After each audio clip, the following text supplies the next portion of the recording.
Tu veux créer une SASU, attention, si tu rates ce que je vais te partager, ça peut te coûter des milliers d'euros. Donc on est parti sur mon écran. Pour ça, je vais te partager vraiment les avantages et inconvénients d'avoir une SASU qu'il faut absolument savoir, en sachant que j'ai la mienne depuis plus de 2 ans. Ensuite, on fera un comparatif de la SASU versus le URL, parce que pareil, il y a aussi pas mal de choses à savoir là-dessus. Et aussi une solution pour déléguer la création de sa SASU pour 0 €. Alors moi, à l'époque, il y a 2 ans, c'était payant, j'avais payé une centaine d'euros. Mais là, ils ont une offre actuellement qui est à 0 €. Donc je t'en parlerai si jamais tu souhaites créer ta SASU facilement. Donc au niveau des avantages, le premier des avantages d'avoir une SASU, c'est que la responsabilité en tant que dirigeant, elle est limitée au montant de nos apports. Donc l'apport, c'est quoi? C'est un montant qu'il va falloir déposer sur le compte professionnel de notre SASU. Et pour le coup, si imaginons on te fait un dépôt de capital de 100 €, notre responsabilité est limitée à 100 €. Ça signifie que si demain, moi, je fais un emprunt bancaire pour développer l'activité que j'ai avec ma SASU et que malheureusement, je n'arrive plus à rembourser mes créanciers pour je ne sais quelle raison, une perte de clientèle ou quoi que ce soit, mes créanciers vont pas pouvoir s'attaquer directement à mon patrimoine personnel, vont pouvoir s'attaquer exclusivement au patrimoine de la société. Donc, si imaginons, j'ai acheté un ordinateur avec la société, j'ai acheté une voiture de fonction, etc. Et aussi, en cas de vraiment liquidation de la société, au capital social. Donc, les 100 € pour l'exemple que j'ai mis en dépôt de capital pourront être récupérés par les créanciers. Donc l'avantage, c'est que vraiment notre responsabilité, elle est limitée. Donc à mon sens, ça, c'est vraiment un bon point. Deuxièmement, il n'y a aucun plafond de chiffre d'affaires. Donc en SASU, il n'y a pas de plafond, il faut être en dessous de tel plafond ou quoi que ce soit. On peut faire 50 000, 100 000, 1 million, des milliards par an. Il n'y a aucune limite là-dessus. Donc il n'y a pas du tout à se prendre la tête en se disant il faut que je reste sous tel seuil. Dans SASU, on peut faire le montant de chiffre d'affaires et de bénéfices qu'on souhaite directement. Troisième point, c'est la possibilité de déduire des frais et des charges professionnelles. Et ça, c'est vraiment hyper important. Pourquoi? Parce que les charges professionnelles, concrètement, c'est quelque chose qu'on fait passer en charge, comme des indemnités kilométriques, du matériel, un restaurant où on invite pour le coup un potentiel client, un prospect, un rendez-vous clientèle, etc. Et ce qui est bien avec ça, c'est que concrètement, ça nous évite de nous verser de la rémunération en perso, qui va être fiscalisée, sur laquelle on va payer des charges sociales, voire de l'impôt sur le revenu à partir d'un certain seuil. Là, on va pouvoir directement se servir de l'argent de la société qui n'est pas encore fiscalisé. Et au-delà de ça, on réduit notre impôt sur les sociétés parce que c'est de la charge qu'on fait passer.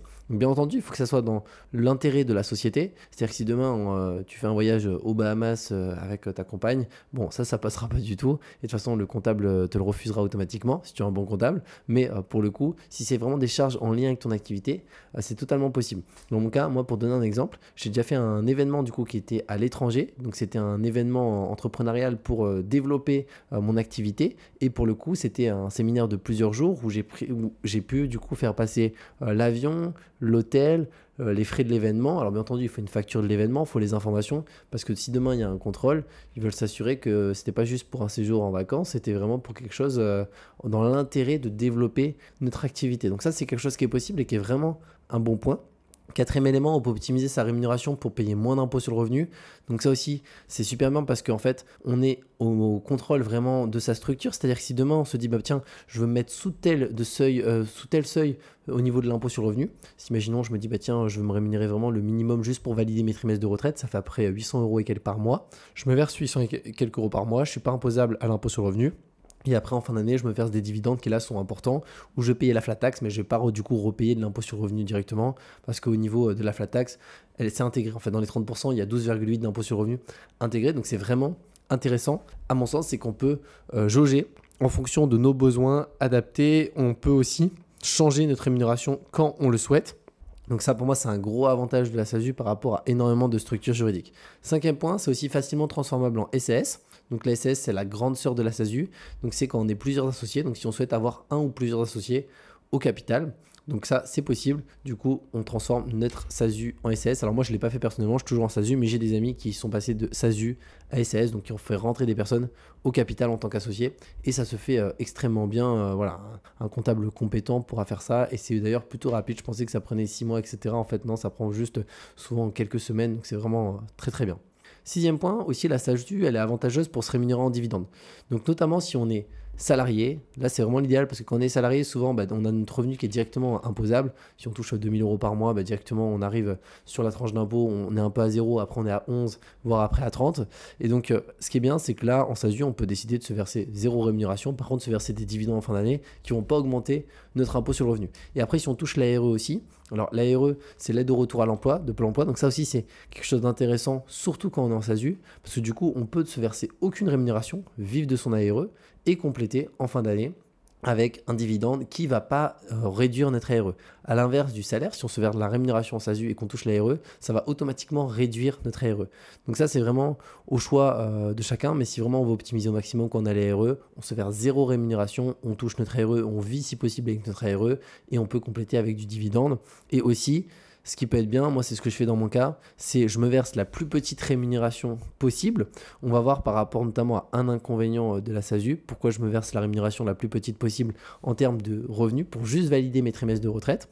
Et ensuite, le reste, c'est exclusivement du dividende et aussi avec beaucoup de charges qui sont passées sur la société dans l'intérêt de celle-ci, mais que je peux faire passer en frais professionnels parce que en réalité, ça correspond à mon activité de tous les jours. Donc ça, c'est vraiment un super bon point. Au niveau des inconvénients, il y en a deux.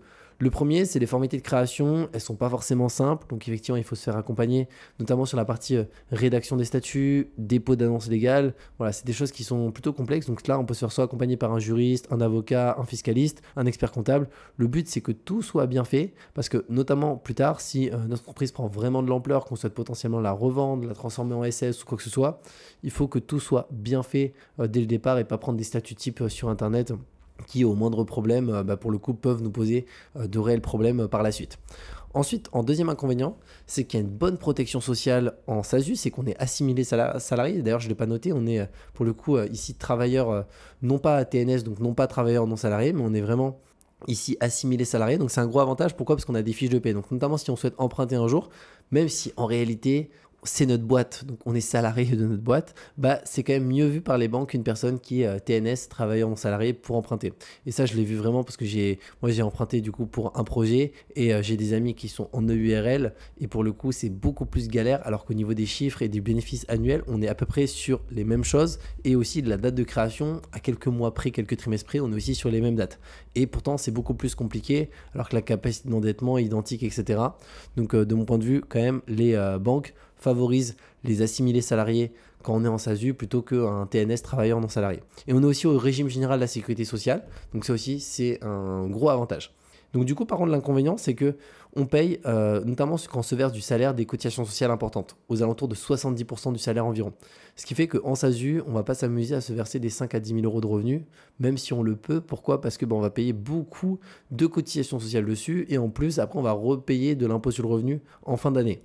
Donc c'est pour ça que le but, c'est de faire passer des charges sur la société. Au-delà de ça, si possible, de se verser une petite rémunération qui couvre certaines de nos dépenses. On peut faire passer aussi, après, au niveau des charges, des indemnités kilométriques qui sont nettes d'impôts. Donc ça, c'est quand même sortir de l'argent de la société. Ça peut être 300, 400 euros, en fonction, bien entendu, de notre utilisation des indemnités kilométriques. Mais ça peut aller assez vite et ça, c'est net d'impôts. Donc il y a beaucoup de choses qu'on peut faire. Et au-delà de ça, se verser du dividende mixé en SASU, à mon sens, c'est vraiment l'idéal. Donc moi, ce que je fais, petite rémunération, je fais passer le maximum de charges qui rentrent parfaitement dans l'intérêt de la société pour avoir vraiment quelque chose de complet. Et d'ailleurs, ça aussi, si des fois tu n'es pas sûr si tu peux faire passer telle ou telle charge, ne regarde pas forcément directement sur Google. Tu peux directement demander à ton expert comptable, lui dire voilà, est-ce que ça rentre parfaitement en termes de charges, et si oui, pourquoi, et sinon pourquoi. Comme ça, même toi, ça te donne les infos. Et tu vois que c'est vraiment de la logique. Encore une fois, si c'est quelque chose vraiment dans l'intérêt de la société et que voilà, il n'y a aucun problème. Mais il faut vraiment que ça soit dans son intérêt. Maintenant, on passe à la partie comparaison SASU vs EURL. Alors là, premièrement, au niveau du nombre d'associés, c'est identique. On est 1 en EURL, on est 1 en SASU. La protection du patrimoine personnel, elle est valable dans les deux cas. Le capital social, le minimum est de 1 euro des deux côtés, en sachant qu'en général, la majorité des SASU en France sont immatriculés avec 100 euros. Moi, c'est ce que j'ai fait. Ensuite, organe de direction, donc un ou des gérants. Donc en SASU, nous, on est président de SASU. Personnalité juridique de la direction, donc là c'est uniquement personne physique, tandis qu'en SASU ça peut être une personne physique au niveau de la partie personnalité juridique de la direction ou une personne morale. Donc ça c'est quand même une belle différence. Régime social de la direction, donc là on est TNS, travailleur non salarié. Ici, si rémunération, on est assimilé salarié. Donc ça, à mon sens, c'est un gros point fort pour la SASU. Ensuite, le régime fiscal, donc par défaut, on a l'impôt sur le revenu, optionnel l'impôt sur les sociétés, donc clairement en EURL, enfin l'impôt sur le revenu, en tous les cas, à mon sens, il est catastrophique dans la majorité des cas, parce que dès qu'on arrive à faire 30 000 euros à peu près par an de bénéfices, c'est catastrophique en fait pour le coup en termes d'impôt comparé si on était à l'impôt sur les sociétés. Donc à mon sens, qu'on soit en EURL, en SASU, vraiment impôt sur les sociétés. Pourquoi? Parce qu'au cours des 10 dernières années, l'État fait que augmenter l'impôt sur le revenu et fait que rapprocher des fois certaines tranches d'imposition. À l'inverse de l'impôt sur les sociétés, il est beaucoup plus, pour le coup, stable sur le long terme et il a tendance à beaucoup moins augmenter, voire même à diminuer, ce qui est vraiment beaucoup mieux. Donc par défaut, on est à l'impôt sur les sociétés en SASU. On peut opter pour l'impôt sur le revenu pour les 5 premières années. Mais sincèrement, moi je te le déconseille. Tu peux faire tes calculs par toi-même et tu verras que dans la majorité des cas, c'est pas du tout intéressant. Et statut, donc là c'est rédaction réglementée. Ici il y a une liberté dans la rédaction et la modification de la SASU et la couverture sociale. Donc là on est au régime social des indépendants, tandis que ici on est au régime général, l'assurance maladie, donc meilleure couverture sociale, plus cotisation retraite et pas de cotisation au chômage. URL aussi, pas de cotisation au chômage. Alors ça c'est pour tous les entrepreneurs, qu'on soit en SAS, en SARL. Alors il existe des couvertures privées qu'on peut prendre, des assurances privées pour avoir droit au chômage si demain on fait faillite ou quoi que ce soit. Moi, je ne me suis pas trop renseigné là-dessus, mais c'est quelque chose qui existe. Je connais des personnes qui en ont, mais c'est des frais quand même importants à prendre en considération si on veut être très très bien couvert. Donc à voir si vraiment ça, c'est quelque chose qui peut t'intéresser. Sache que ça existe, de te prendre une couverture privée à côté pour avoir droit au chômage en cas de problème avec ta société. Maintenant, je vais te partager la solution pour déléguer la création de sa SASU pour 0 euros. Alors moi, je suis passé par eux il y a 2 ans. Pour le coup, c'était pas 0 euros. Là, c'est qu'actuellement, ils ont une offre qui est gratuite. Ils ont aussi des offres payantes. Et avant, ils n'avaient pas d'offre gratuite. Moi, j'étais passé par l'offre payante. C'était 99 euros. Bon, c'était déjà vraiment pas cher. Mais là, clairement, c'est encore moins, étant donné que c'est gratuit. Alors, je suis passé par ce service-là qui est Legal Place. Donc, c'est les numéros 1 dans la création d'entreprises en ligne en France, notamment sur la partie SASU. C'est eux qui créent le plus de SASU. Donc, c'est un énorme service. Et pourquoi j'étais passé par eux? Principalement les notes. Ils sont notés excellents sur Trustpilot, sur plus de 7000 avis, d'ailleurs quasiment 8000 avis, donc c'est juste énorme là-dessus. Et ils proposent la création d'une SASU directement pour 0 euros. Alors comment est-ce que c'est possible? En fait, c'est qu'ils ont 3 packs. Alors avant, ils n'avaient pas ce pack-là, ils avaient juste un standard, un express, donc c'était soit 99 euros, soit 199 euros si on le voulait en express, avec un appel avec un juriste ici, et aussi un appel avec un juriste ici qui est inclus. Donc ce qui est déjà vraiment hyper raisonnable. Et là, ils ont lancé un pack basique où c'est un juriste qui s'occupe de toutes nos démarches. Par contre, la seule spécificité ici, c'est qu'on n'a pas le rendez-vous, un appel avec un juriste compris à l'intérieur. Bon, c'est compréhensible, c'est parce que là, forcément, s'il faut en plus payer le juriste, c'est pas possible. Et donc là, ils ont lancé cette offre qui est vraiment top de chez top. Si jamais par contre, toi, tu as besoin de prendre un appel avec un juriste, moi, je trouve que ça a de la valeur ajoutée. C'est-à-dire pour 99 euros, prendre un appel avec un juriste. Et au-delà de ça, toute la boîte va être créée. Ça vaut vraiment le coup. Mais en tout cas, en termes de service, c'est vraiment super bien. Et j'ai aussi ma compta d'ailleurs chez eux et ma domiciliation chez eux. Et aussi, c'est vraiment top parce que ce que j'aime bien sur la compta, c'est que eux, ils gèrent toutes les activités. Et surtout, moi, mon activité avec ma SASU, en fait, ils ont plein d'autres clients qui ont exactement la même activité. Donc, ils savaient exactement comment optimiser au maximum la structure. Donc, ils ont vraiment là-dessus un super bon savoir-faire et ils accompagnent vraiment énormément de boîtes.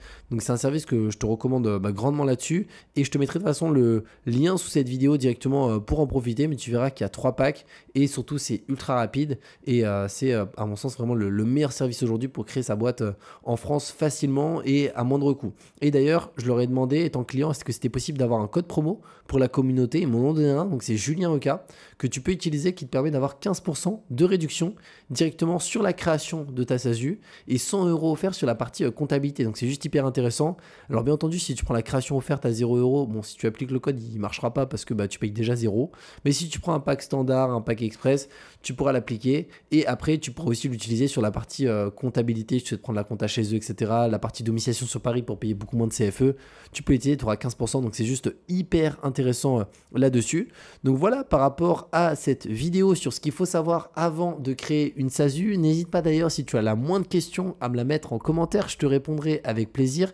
Et comme je t'ai dit, je te mets le lien de cette vidéo pour créer ta SASU gratuitement. Et au-delà de ça, tu peux utiliser le code de réduction qui est Julien Oka, qui te donne droit à 15% de réduction sur la création de la SASU, mais au-delà de ça, sur la partie domiciliation, compte pro et 100 euros offerts sur la partie comptabilité. Donc c'est juste hyper intéressant. Et on se retrouve de toute manière très bientôt pour de nouvelles vidéos.